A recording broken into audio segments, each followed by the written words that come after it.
안녕하십니까. 저는 박찬범 목자님과 우리 이미란 목녀님과 또 우리 이봉희 형제님, 이옥선 자매님, 우리 최영아 형제님, 우리 이선희 자매님, 우리 저희 가족 이렇게 함께하는 하나님의 사랑이 충만된 자카르타 목장의 황순동입니다. 인사드리겠습니다. 제가 태어나서 간증을 처음 해보는 거라서 제가 이렇게 떨리지는 않는 사람인데 오늘 이렇게 모처럼 이렇게 처음 서는 거라서 떨리니까 좀 이해해 주시기 바랍니다.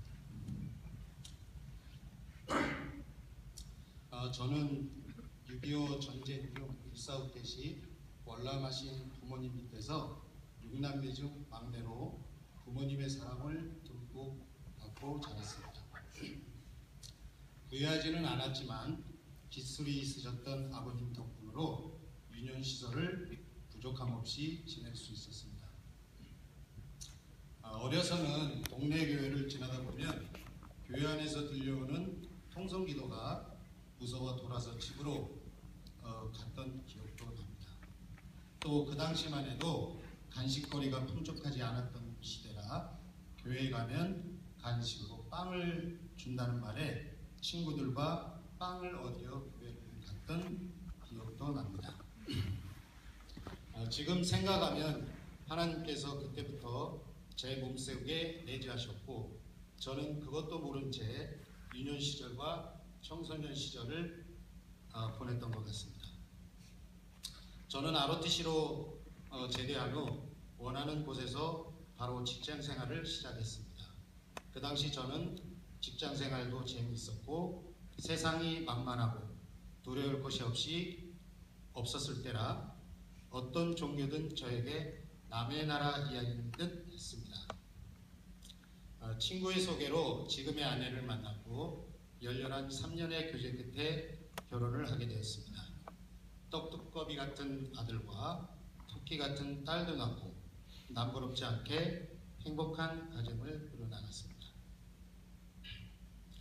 맨손으로 결혼 생활을 시작한 아내와 저는 맞벌이 생활 10년 만에 꿈에 그리던 집도 장만하고 경제적 안정도 찾아가고 있었습니다. 그러던 어느 날 아내는 아이들과 조기 유학을 떠나야겠다는 청천벽력과 같은 이야기를 하는 것이었습니다. 그 당시 한국에서는 조기 유학의 바람이 마치 유행처럼 퍼져나갔던 시기였습니다. 드디어 저희 가정에도 불어닥치게 되었습니다. 저희 아내는 일남 4녀 중 그 당시 큰 처형과 두 쌍둥이 처제가 이미 유학길에 오른 후였습니다. 저는 시대의 흐름과 가족의 흐름에서 어떻게든 이 상황에서 벗어나고자 아내를 설득해 보았으나 20년 가까이 유치원 원장으로 아이들을 가르쳐왔던 아내는 이젠 우리 아이들에게 충실하고 싶다며 앞으로 3년만 기러기 가족으로 지내자는 것이었습니다. 직장과 유아와 가정살림을 병행하며 항상 아이들에게 미안한 마음을 갖고 있었던 아내의 마음을 알기에 저는 아내의 3년이란 말을 굴뚝같이 믿고 눈물을 머금여 여기게 되었습니다. 2006년 7월 28일 처음 미국 생활은 버지니아에서 시작되었습니다. 저희는 그곳에서 목사님 한 분을 만났고 그분에게 많은 도움을 받았습니다. 어리석었던 저 아내는 감사함의 보답으로 그 교회에 나가줘야 한다는 생각으로 교회 출석을 한 번도 빠짐없이 했던 기억이 납니다. 이렇게 저희 가정은 유학 생활과 기러기 생활이 시작되었습니다. 이 당시 이제 그 기러기들이 이제 많이 이제 유행어처럼 나왔는데요. 이제 기러기 유형이 3가지 유형이 있습니다. 기러기가 있고 독수리 아빠, 기러기 아빠, 펭귄 아빠가 있습니다. 이제 독수리 아빠는 아무 경제적 부담 없이 수시로 이렇게 가족과 만나는 기러기 아빠가 있었고 꼭 1년에 한 번씩만 갈 수밖에 없는 기러기 아빠가 있었고 펭귄 아빠는 가고 싶어도 못 가는 아빠를 펭귄 아빠라고 합니다. 다행히 저는 1년에 한 번쯤 가족을 만나러 올 수 있는 기러기 아빠였습니다. 그 6개월간의 버지니아에서의 생활을 마무리하고 아내와 아이들은 2007년 2월 1일 처형이 있는 휴스턴으로 이주하게 되었습니다. 아내와 아이들은 처형이 먼저 다니고 있던 서울교회 중국 목장으로 안내되어 다니게 되었고, 저는 1년에 한 번씩 1년 휴가를 모두 모아서 3주가량 여름 휴가를 받아 가족이 있는 휴스턴으로 방문해 왔습니다. 휴스턴에 있는 동안 금요일이면 아내의 손에 이끌려 목장이라는 곳을 가게 되었고, 소나 말이 있어야 할 그곳에선 소 말은 없고 저를 위한 잔치상을 차려놓고 언제나 반겨주시던지 몸둘 바를 몰랐습니다. 저를 위한 특별한 날인 줄 알았던 것입니다.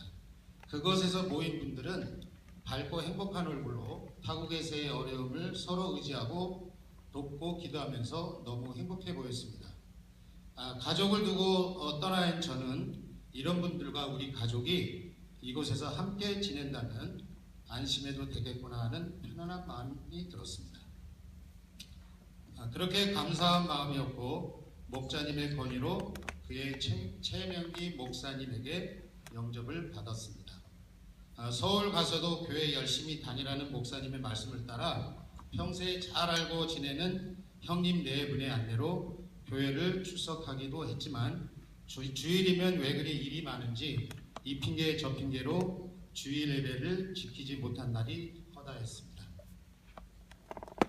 이렇게 하나님의 성령과 사랑과 은혜가 무엇인지 모른 채 무늬만 크리스찬으로 지내고 있었습니다. 3년을 약속했던 아내는 3년이 되자 아이들이 지금 한국 가면 적응하기 힘들다며 미국에서 모든 교육을 마쳐야 한다는 것이었습니다. 그렇게 연장되어 지금까지 9년의 시간을 기러기 가족으로 살게 되었습니다. 이렇게 아내와 저는 견우와 직녀의 생활을 하며 고대하며 휴가라는 다리를 통해 만나오다가 아내의 권유로 지난해 회사에서 보내주는 서울대 대학원 1년과정, 즉 공기업 최고과정을 신청하게 되었습니다. 1년 동안 전액 학비 지원과 90%의 월급이 지원되는 아주 좋은 프로그램이었습니다. 대학원 다니는 1년 동안은 2번의 여름방학과 겨울방학의 긴 기간을 미국에 있는 가족과 함께 지낼 수 있어서 저희 가족에겐 큰 기대감이었습니다. 저는 지원서를 제출했고 발표회를 기다리는 동안 아내는 하루가 멀다 하고 발표가 났느냐, 비행기표는 끊었느냐, 무조건 와야 한다는 그런 생각에 저도 잠옷 걱정이 되었던 것입니다. 생각보다 지원자가 많아서 걱정이 됐던 저는 혹시라도 안 되면 실망할 아내의 무시무시한 얼굴을 생각하니 정신이 번쩍 들었습니다. 그래서 아내에게 기도 많이 해달라고 부탁을 했고, 아내는 지금 섬기고 있는 자카르타 목장에서 기도 좀 제목을 내놓았고 목장 식구들은 한마음으로 기도해 주셨습니다. 그 덕분으로 2014년 12월 30일자로 서울대 대학원 최고과정 대상자로 선발되었다는 연락을 받았습니다. 저는 발표한 그날로 2015년 1월 9일자 휴스턴행 비행기표를 구입했습니다. 우리 자카르타 목장의 박찬봉 목자님, 이미란 목녀님 등 이봉희 형제님, 이옥선 자매님, 최영아 형제님, 이선희 자매님들의 간절한 기도가 있었기에 기도응답이란 선물을 받을 수 있었습니다. 이 자리를 빌어서 다시 한번 감사 말씀드립니다. 가족을 만난다는 부푼 가슴을 안고 2015년 1월 9일 밤 11시 30분에 휴스턴에 도착했습니다.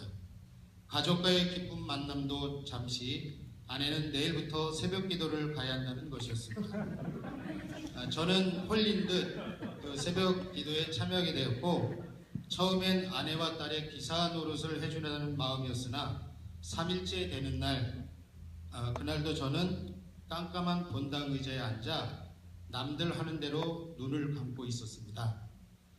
그런데 몇 년 전 소천하신 아버님, 어머님이 나타나신 것입니다.